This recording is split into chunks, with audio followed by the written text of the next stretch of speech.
Afternoon, everyone. I'm excited for a fascinating panel right after lunch. The title of this panel is Artful Intelligence and the Power of Prediction. I'm excited because I recently learned the term artful intelligence last week, and I still don't quite understand what it means, but I think I kind of understand. And I'm excited to talk about it with three people from various backgrounds and really interesting companies and have a great perspective. We'll do like a quick rapid-fire introduction. I'm going to put you on the spot to say name, title, and then the one thing in artificial intelligence recently that kind of was awesome for you, awestruck. It can be good or bad in either direction. You want to start? I can start if it's easier. Great. Sorry, cool. Yeah. My name is Mark Bergen. I'm a reporter with Bloomberg Technology. I recently saw this demo from this company in London called Synthesia that does generative AI with video. They reproduce an avatar of one of our TV anchors. I guess what we called a few years ago a deep fake, but now it's a generative AI and synthetic media. And it was remarkable and uncanny. And as someone in news media, like a little terrifying, but it looked just like Tom McKenzie, and it talked just like Tom McKenzie, and I was like, wow, this could be a convincing news anchor. So that was my most recent awesome moment. Okay, great. My name is Matt. I support infrastructure and ranking for monetization in Meta, and very similarly, I saw some deepfake video that I was just shocked by. It was so lifelike and real, and particularly the background details were incredibly impressive, because I've seen some really good faces and people before, but the background details being right as the person moved through the scene was just also very nice. So. Hi, my name is Caroline, and I'm the managing director of our global AI business at Google Cloud. And my big AI moment, which I really enjoy, is my daughter getting to try out all these different clothes in different settings before she tells me that she needs me to buy it for her. Because I'm so tired of taking things back for exchanges. So now she can see, yeah, I really will like this. So yeah, that's my big one. And hello, I'm Bruce Williams, oversee performance marketing for Dentsu Media in the US. And I think mine's actually client-led, and they might even be in here somewhere, but it was a recent experience where I saw a client who was blending neuroscience with the creation of content and the power of which that's presenting, to be able to look at how do we actually take real-world behaviors and bring that into the way in which we're thinking about content generation across all formats and mediums. And so that was a really inspiring one that I didn't see coming quite so fast. Cool, thanks. Bruce, I'm putting you in a spot as the host here too. I think one thing we talked about a lot is there's so many conversations about AI and this sort of intangible, like looking forward to the future, and but it is being put in applications and practical, and I hope we can kind of walk through some of those tangible examples. And one that you have this recent product, I think it was earlier this year or last Ghostwriter. Can you talk about the genesis of that and what that experience has been like? Yeah, interesting. So I'll talk about that in just a second. It's the first time we'll have ever talked about it. So I think you actually hit on something. I think one of the things you'll hear commonly between all three of us is that AI right now is something that is not new. It's not a moment in time. I think we all know that, but I think fundamentally, how are the components of it something that are just embedding themselves into operations and the way we're going to market across everything? And there's certainly been some glitz and glamour in the industry that's driven the current moment. But for us, that's a part of just the way in which we embed the utilization of AI into just our go-to-market from a performance marketing standpoint has allowed for us to do a lot of operational or organic development. And one of those things is we're just now releasing a product called Ghostwriter, and Ghostwriter plugs into ChatGPT's API, and it allows for us to pull that into a safe environment where we're actually overlaying against dentsu data, performance data in a safe haven. And so we're bringing performance data to generative AI to create content. And this content right now is focused on search specifically, where we're using it to power the way in which we're plugging into RSAs across platforms. And so this is a way where we've taken something that used to be very manual, 1,000, different, RSA snippets, 5,000 different descriptions. We've now reduced the load for our teams to be able to produce around this by about 75%.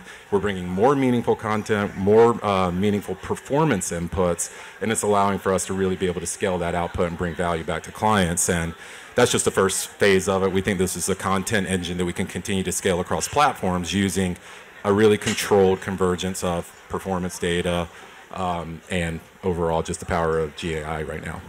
I would think it's really interesting is that you hit on that you have your own data that you're plugging in. I would assume that's a lot more valuable with that and a lot less valuable without it. Caroline, I want to talk to you. I meant to talk to like lots of companies that are attempting to use generative AI, use AI services now. How important is that sort of when you talk to like that with the data set that they have? Everyone always talks about like trash in, trash out, like. How, is it the size of the model depends? It's the proprietariness? Is it like, what are the key factors that you look like when you're like talking to customers? What we've actually been telling customers is it's about how you can use the large language model to augment what your data already has, but not using your data to train that model. So it's allowing them to do the abstraction, right? All of the parameters and the tuning is theirs and it's private and it's on their data and it never goes back to the model itself. Unless they want to train a large language model specifically just for them. So they can use one that's already been trained with all the, for us like the 540 billion parameters. So they can leverage something like that that's frozen, so it's completely protected and they can't, it won't be trained with their data, for example. Then what we are doing, another layer, is telling them there's 4 different sizes of models. Pick the one that's the most efficient and most accurate for the results that you want versus using the largest one just because. Right? And also with the things around hallucination, the smaller the model and the more precise it's been fine-tuned, the less likely it will hallucinate. You won't ever remove, at this point anyway, we're not at the point where we could remove hallucinations 100%, but you can do more controls and better tuning and weights and biases and temperatures, etc., to make it more accurate. You think is that a trend that you're seeing people are sort of gravitating less towards like just size for its own sake?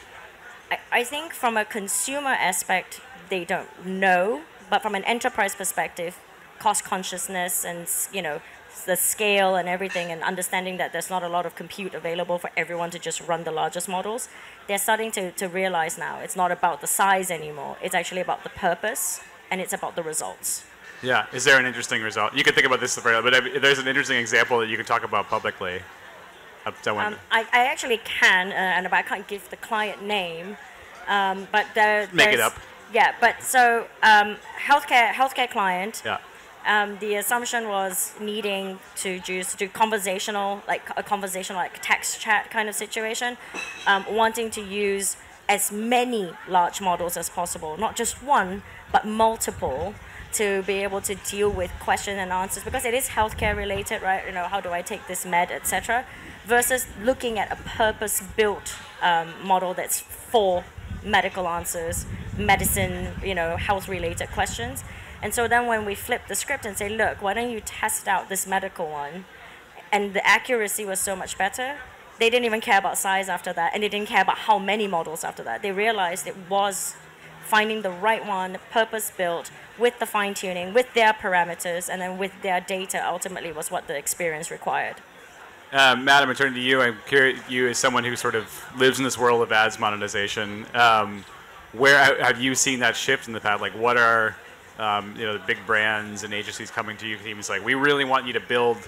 Are they saying we really want you to build something like this with these new capabilities? Like, what's in vogue right now? Yeah, the thing that we've spent a lot of time talking to clients about are like AI tooling that empowers them to reduce the cost of their workflow. So we've been investing in that direction. Products that allow clients to generate variants of copy or outcrop images or generate backgrounds for products that they want to sell. The kind of tooling aspects that really speed up their workflows, lower their costs overall, super important to our clients. And then, of course, responsible AI usage as well. People are asking, what are the guardrails? How can I be sure that no crazy thing is going to happen with this AI as I'm using it? Yeah. And What are the guardrails? yeah, it's a really good question. I think we are really investing to kind of deliver specific functionality for specific advertisers. As Caroline was saying, the smaller and more targeted you make your model, the less random things that are going to happen, the kind of better guardrails that you put in place overall, the more likely you're going to get exactly what you want with respect to your model. And then, of course, we're also investing deeply in specific systems that are designed to reduce variance in models, like bias, etc. We've built a variance reduction system for clients in highly regulated industries that produces results that are more closely aligned to, say, results you'd see in the census, for example. Oh, wait. Maybe everyone else knows what that means, but I don't quite. Like, if healthcare, I guess we're talking, or finance, right? You're saying that. Yeah, that's right. Highly regulated industries like housing, employment, and credit have specific requirements with respect to the delivery that they need to see to guarantee they don't have bias in their results. And so we built a product that reduces variance with respect to ad delivery to make sure we're achieving those targets for those clients. Yeah. And Caroline, I know Google sometimes likes to talk about responsible AI. Google always likes to talk about responsible AI. I'm curious, where have you seen that in an applied set? Like, oh, you can point to that and like, look, that is responsible AI right there.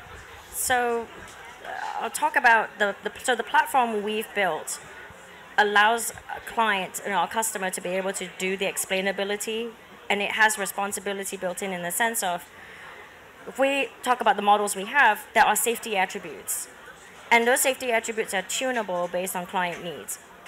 But the safety attributes themselves are already a suggestion of how to avoid, in these sets of topics, the weights and biases that we're recommending for, let's say, highly risky, less risky, medium risk. And so then clients get to choose for themselves. However, in the highly regulated industry perspective, we actually say you do want to do the fine-tuning so that more of your parameters can be in there. And that's part of the guardrails that Matt was talking about.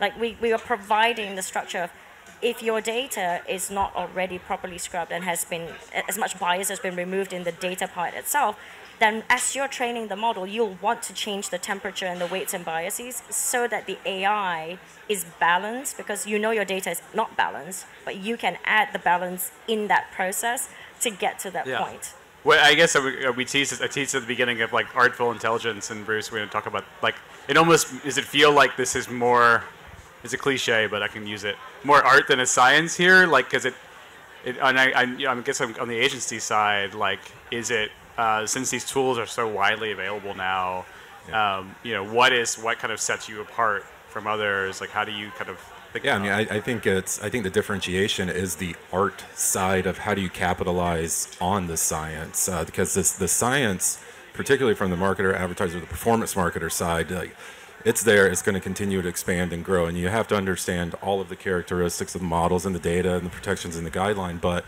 there's so much about application and utilization, because it's at this stage not going to create itself. And so, like, how are we thinking about just the ability to bring the artful components to that? And and again, I think it harkens back a little bit to us on the, from my team and our perspective, the performance marketing side. It's always like, how do you differentiate yourself? Like, our value prop and our position has always been one part, how do you understand the right ingredients, and that's data and technology and channel mix and messaging content and all the different things there, but then how do you bring the imagination?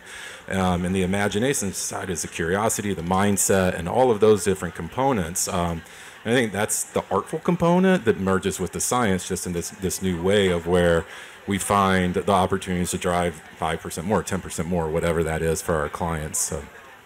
Can I add something to that? So all of this is a tool, right? We're building tools, and creatives are the art as well, right? Because AI is an experience. AI does things, but it has to be usable by all these different personas who are going to leverage the AI. And so in this case, all of the stuff we've been talking about, the generative AI aspects, is to optimize the life of a creative and to help enhance the process to bringing brands to life even faster than before. That's really what it is.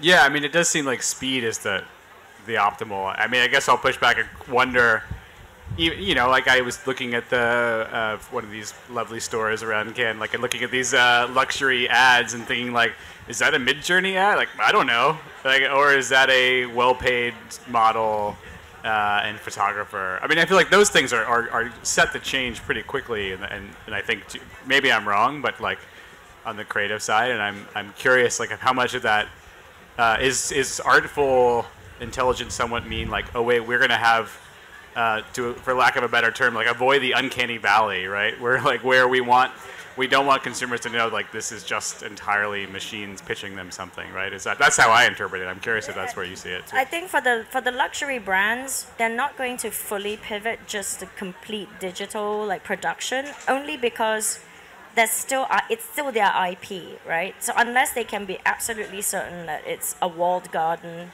and their artistic directors can go in and next season stuff is not going to just go out and be leaked, I think there's a lot of that needs to happen. So whoever can give them that walled garden and they can actually see the explainability, the security, etc., then they'll adopt it. But I think also for the people who buy luxury brands, it's a very personal thing. There's not like they're just going to buy it because an Instagram ad popped up. They're likely to have a personal shopper and everything else. But maybe Matt disagrees. I don't know. Instagram ads are pretty compelling. Right? So I'm gonna go. I mean, the influencers still matter, but the point is, someone who wants to buy a $3,000 handbag usually has a personal shopper they already talked to go and get that stuff. But Matt, I knew I was waiting. I know he's gonna say something. All right, Matt, here's your 1 minute defense of Instagram ads. Go. I mean, we're really in this like content explosion era where everyone is creating things all the time, and it's a struggle to have your ads stand out. And the kind of powerful AI tools that we're talking about here really allow you to hyper personalize and add a creative to a person or a community in a way that's going to make that ad either contextually super relevant and personal and applicable to them, or just fit better in the kind of community that they're trying to engage with and be a part of. And that's where we see a lot of the tooling being really effective. It's the creators that come up with the great ideas. It's the creators that inspire. It's the creators that prompt the AI to do the thing. And the AI is going to take on that personalization component that you can't have a million kind of creators trying to create an individual ad for every person, but the AI could take the ad, the inspiration that you've provided, and personalize it for this person, this community, this experience, etc., to really deliver that kind of value that creators are seeking when they create something. Caroline, I think unless you were talking about kind of building walled gardens, which is funny in an advertisement. Usually the walled gardens not something that advertisers love to hear. But I'm curious, Bruce, I'm curious now that you have the two of the world's most successful and powerful ad platforms here right in front of you. What role do you see as platforms playing in this sort of next evolution and both on the kind of covering the responsible AI and then this like idea of artful intelligence? Yeah, I mean, I think that there's probably two different ways to think about it. You know, on one hand, I think that the conversation 5-10 minutes ago, you know, I think it's around data and transparency.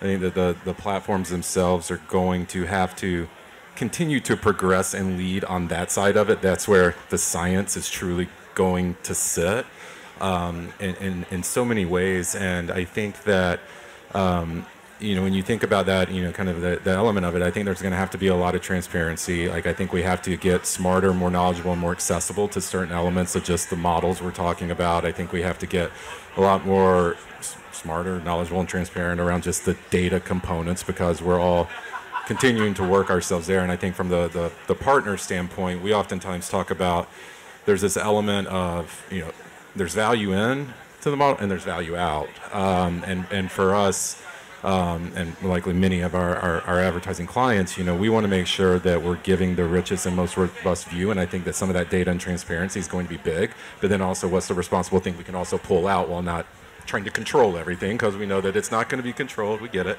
But from our standpoint, we want to be able to make sure that there is that that next step in this conversation, and it's getting there. As I think we're asking better questions over the last 6 months than we were asking the 6 months prior to that. So. And the context in the walled garden is, especially with cloud, right, and all these hyperscale systems that we have at both our companies, it's the security and the control, right? That's what clients are asking for from us, right? Right. It's different than it's different than the advertising world's walled garden. It's more of a logical walled garden so that the IP can stay safe as they're trying to do their creative. Right. Sorry, it was a gotcha question. Come on. I think we have some time for Q&A. If anyone, I have a few more, but I'm also anyone eager to ask illustrious panelists. I'll do one more. In the meantime, while we wait, I feel like Facebook and Google have had this tremendous success in part because of small businesses. I'm curious, where do you see that? Maybe I'm totally wrong here. I imagine the big brands of the world, they have dentsu, they have their own internal team, they can kind of handle a large language model, or your mom and pops, if you will. Are we there yet with them?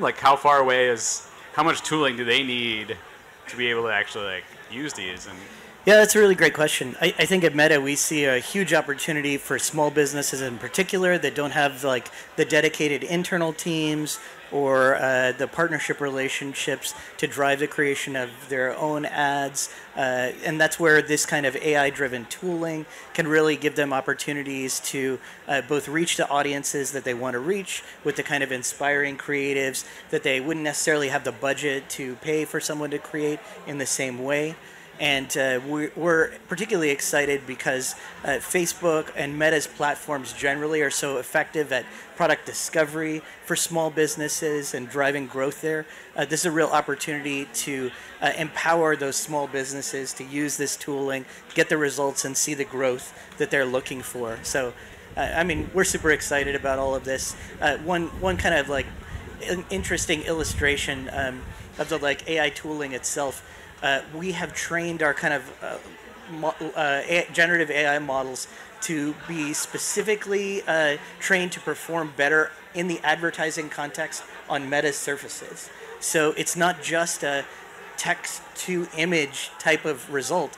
It's a text-to-image that performs in an ad in the Meta platform context. And I think that's at least what small businesses and other businesses that advertise with Facebook are looking for with our tooling when they use it. To plus one to what he said, we have two parts to our business. We obviously have the ads and ad side of our business, which is for everyone, including small, medium enterprises. And then on the Google Cloud side, we have, for the most sophisticated, smaller enterprises, obviously we have a big partner network as well, who are wanting to do that. We have startup funding, we have all of the different ways for people to get started on our platform. And we've built the interface so it's super easy, even for a marketer to try to use even for a marketer. Yes, and you know why we say that? Do you know why we say that?